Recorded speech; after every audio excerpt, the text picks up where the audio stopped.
एक जी की कहानी। बोलो गणेश जी महाराज की जय। किसी नगर में देवरानी जेठानी रहा करते थे।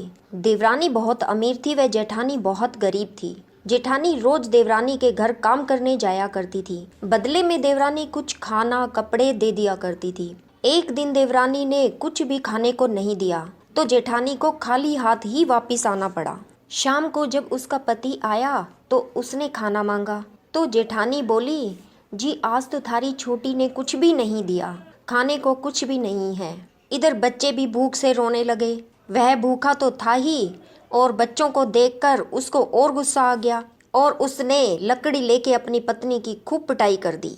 वो बेचारी रोते रोते गणेश जी को याद करके सो गई। कुछ ही देर बाद सपने में गणेश जी आए और बोले कि मुझे बहुत जोर से भूख लगी है, कुछ खाने को चाहिए। ये सुनकर वो बोली, इस खाने के पीछे तो मेरी ये हालत हुई है, घर में कुछ भी खाने को नहीं है। कल की बासी रोटी का आधा टुकड़ा रखा है, खा लो। गणेश जी बोले, मैं कई जगह तिल खाकर आया हूँ, अब मैं निपटना चाहता हूँ। कहाँ निपटूं? जेठानी ने बोल दिया, पूरा घर पड़ा है, कहीं भी निपट लो। गणेश जी अपना जहाँ जहाँ मन आया निपट लिए। फिर बोले, अब कैसे पोंछूं? पानी तो है ही नहीं। जेठानी बेचारी परेशान तो थी, गुस्से में बोल पड़ी, मेरे सर से पोंछ लो। और इतना सुनकर गणेश जी ने वैसा ही कर दिया और जाते जाते झोपड़ी को पैर मार गए। अब जब सुबह जेठानी की नींद खुली तो वह हैरान रह गई। झोपड़ी की जगह महल बन गया और घर में सोने चांदी हीरे जवाहरात हाथी घोड़े सब हो गए। उसका पूरा शरीर भी एकदम स्वस्थ और सुंदर हो गया। घर में इतनी धन दौलत हो गई, इसलिए वह देवरानी के घर काम करने नहीं जा पाई। तो इस पर देवरानी ने बच्चों से कहा, देख के तो आओ जरा, आज तुम्हारी ताई जी क्यों नहीं आई? बच्चों ने आकर बताया कि ताई जी के घर तो बहुत धन दौलत हो गए हैं। देवरानी दौड़ी दौड़ी जेठानी के घर गई और जेठानी से पूछा, ये सब कैसे हुआ? जेठानी बेचारी भोली भाली थी, उसने सारी बात सच सच बता दी। अब तो देवरानी के मन में लालच आ गया। वो वापिस अपने घर आई और अपने पति से बोली, मुझे भी लकड़ी से मारो। उसका पति बोला, अरे मूर्ख, वो तो दुखिया गरीब थी, तू तो अच्छी भली है, क्यों पैसे के लालच में मार खाना चाहती है? परंतु देवरानी तो जिद पर अड़ गई, वो नहीं मानी।